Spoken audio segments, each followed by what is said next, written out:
simple life.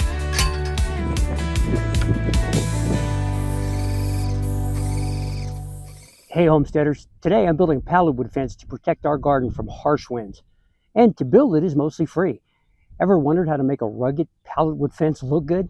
Stick around. I'm painting mine for a game-changing finish and adding an arbored entry. Let's build, grow, preserve, and live together. Welcome to our 2-acre world. So these crazy spring winds that we get is the reason that we're building this fence, to protect the plants when they're a little bit smaller than this. But you can see that it gets between 40 and 50 miles an hour in the springtime. So some of these initial ones were painted and unpainted. I just wanted to lay it out where it was going to go and see what this was going to look like. Overall, I really liked it, but it turned out in the end that these particular pallets that I picked initially were a little bit wonky. Some of them were skewed. The inspector here, Mr. Peep, he agreed with me completely, so we decided to go a different direction. I actually did the side first, but the video did not come out initially, so I needed to do some correction here. So this is me starting the front, and I wanted to show you that I'm putting in a T-post. I used the sledgehammer just to put it into place because I don't have anybody to hold it for me. It's just easier for me that way. And just a quick note, who's got an audience like this watching them work in the garden, right? Come on. So I wanted to drive the T-post in first on this end piece because I wanted the pallet to go over the top of it to cover it, because this is where the arbor end is going to be and I didn't want the T-post there visible. So I just measured it up to make sure I was at approximately the right height where I needed it. I did pull a string initially across the top, one end to the other at the same height. And that was to just get an idea of where my top line was going to be so I could get reference to the ground in terms of any low spots and high spots. And I'll discuss the lows and high spots here in just a second. I wanted my T-post to be plumb so that my pallet would be relatively straight. And I went in and put the pallet over the top. And again, that's just to cover up that first T-post because that's going to be kind of where the entry into the garden is going to be.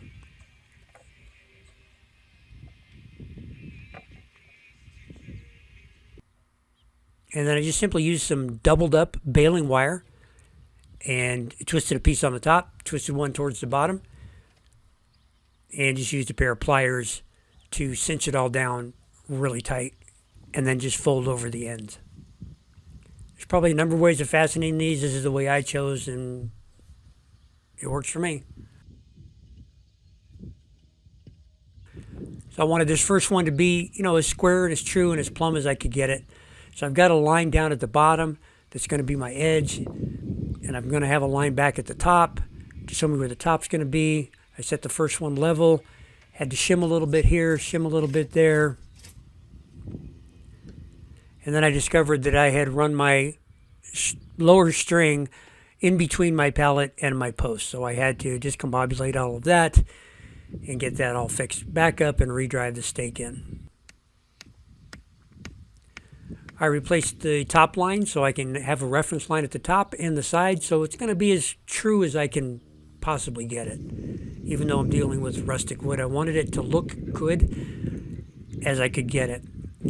So it was easier to build this up a little bit where needed and then pound it down level and plumb. And then I drove, for now, just 2 3-inch screws, top and bottom, and impact gun those in to hold them together. My plan here is to put a T-post every 3 pallets. So these 2 screws are just to hold it in place for now. And then I later went back and put 2 more. So there's 4 3-inch screws holding each pallet together. And then every 3rd pallet, as you can see here, I'm going to go ahead and drive in another T-post. And I'm putting those on the inside of the garden so they're not visible from the front. And then there's my baling wire doubled up. And that's how I'm cinching them down. As simple as I could make it.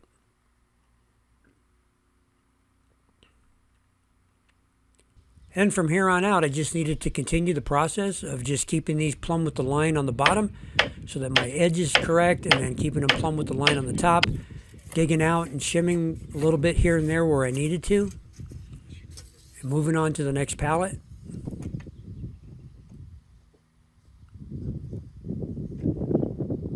And putting the 3-inch screws top and bottom to hold it in place as I continue down the process.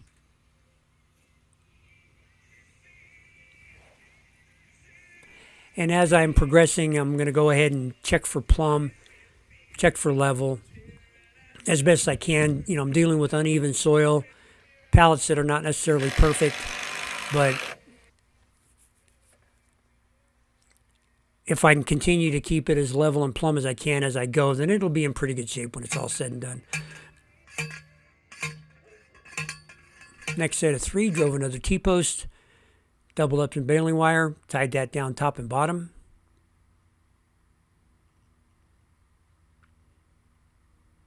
You know, there's really nothing you can't take care of with some baling wire, some duct tape, and a drywall screw, right?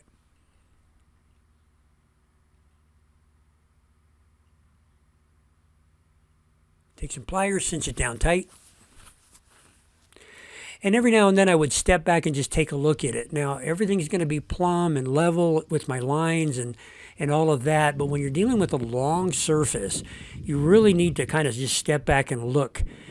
Because sometimes, even though everything is perfect, it doesn't look right in perspective from a distance with the lay of the land, etc. So I wanted it to look like it was, you know, meant to be there and it was correct. And that doesn't always mean perfect in terms of your guidelines. So always step back and look at your work from a distance and make sure you're getting what you're trying to accomplish.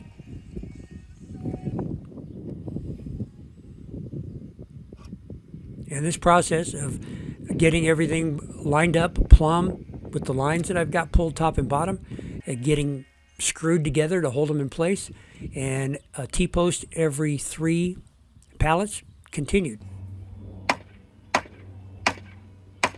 Now that pole you're seeing there is kind of the midpoint. It's the electroculture antenna. If you haven't seen my electroculture video for the garden, it's pretty popular. It's the most popular video I have on the channel. You might want to take a look at that for fun. Learn a little bit more about electroculture and how it can aid your plant growth.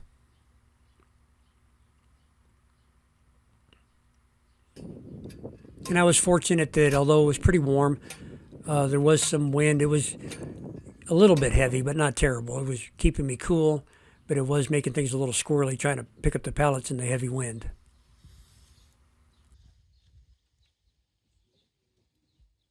So on the side, I'm going to double back here. When I'm putting up the side, I've got some really high spots and some low spots. So I needed to knock the ground down. The fastest way for me to do that was to just take my little tiller and break the soil up and just start pushing it over. It was getting pretty laborious and I needed to move a lot more than I thought. So my son came out to give me a hand. And we were simply moving the dirt in quantity from the high spots to the low spots. And then I had a little bit of a mishap. I was going to jump on this shovel and down I go. And you can see where the shovel just tweaked. It looked like the handle broke. It didn't, oddly enough, but I landed my wrist on one of the T-posts and just narrowly missed whacking into the tiller. My son came over to make sure I was okay. Not getting any younger, you know. Neither are you. And we continued moving the high spots to the low spots. And then started with the same process of 3-inch screwing these together with the plumb line. Now, the plumb line I don't have on the top because I have about a 3 to 4% grade naturally on the property. So I had to stagger these a little bit. And this is what happens when the wind comes up and takes your camera down. Fortunately, everything was okay.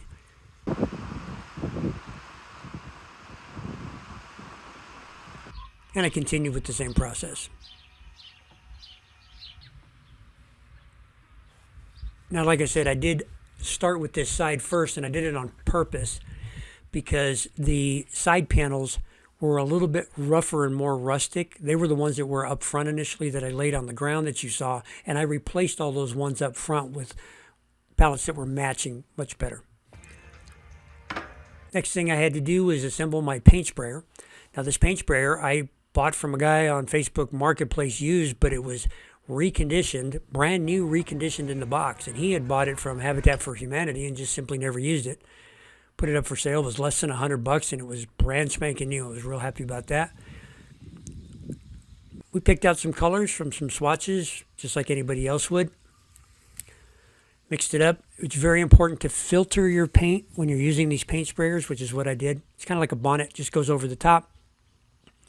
And you can just dump the whole gallon into the paint sprayer. Keeps it from clogging. And this is my first time using this paint sprayer. I got it probably 2 years ago, but it's been sitting in the box just ready to go for the next project. And here we are, and it worked beautifully. What was really great, this is time-lapse, of course, but it took me less than 5 minutes to do this entire fence on one side, which was just really a blessing. You do have to do a lot of cleanup with the paint sprayers when you're done, but boy, you want to talk about efficient. So we let that paint sit for a couple of days, got used to the color, saw it in different lights and shadow and what have you, and decided that the color was fine with us. Just a shade of green that we liked and picked out. Not the same as the container there, but I may use it for the container later. So here I am on the front. So we're going to paint the front now that we're happy with the color, because this is what's visible from the street. That side really nobody can see but us from the house. So we weren't as concerned with that and used that kind of as the testing ground for the pallets as well as the paint. And again, zipping through this, it took me 4 minutes and change to go from one end to the other. If you got to do a lot of painting, invest in one of these airless paint sprayers. And there the side is all painted up. And again, this is a little more rustic side, doesn't match exactly. The pallets aren't quite as assembled straight. Pallets can come pretty rough, but I wanted that rustic look to a degree. And here's the front, all painted. We're happy with the solid color. I really didn't mind it too much, the palette, but it would not have patinaed evenly, so it's just easier to make it all uniform. And here's the arbor, which is a 60-inch by 15-foot cattle panel. So I'm about done with this project now. So I've got about 140 foot of pallet fence. All of the pallets were free. It took about 30 pallets to do both sections here.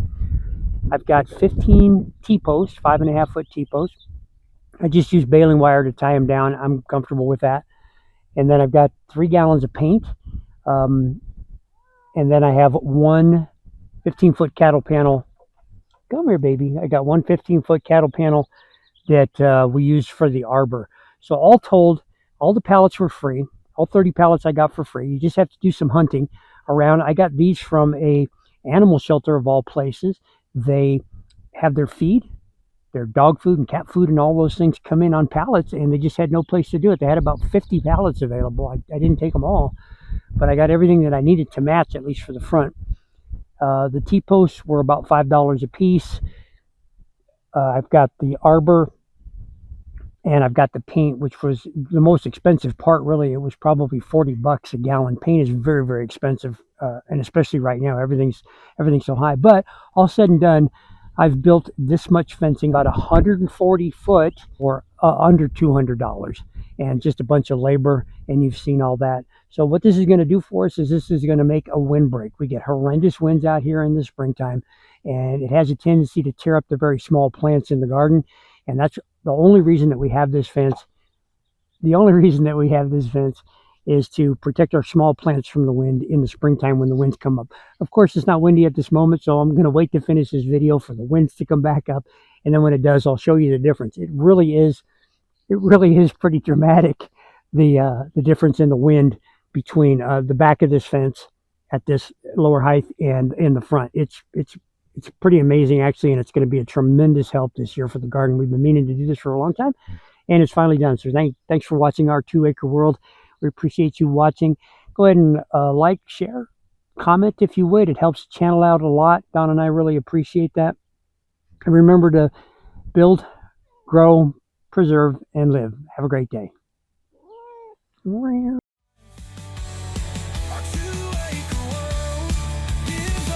A simple life.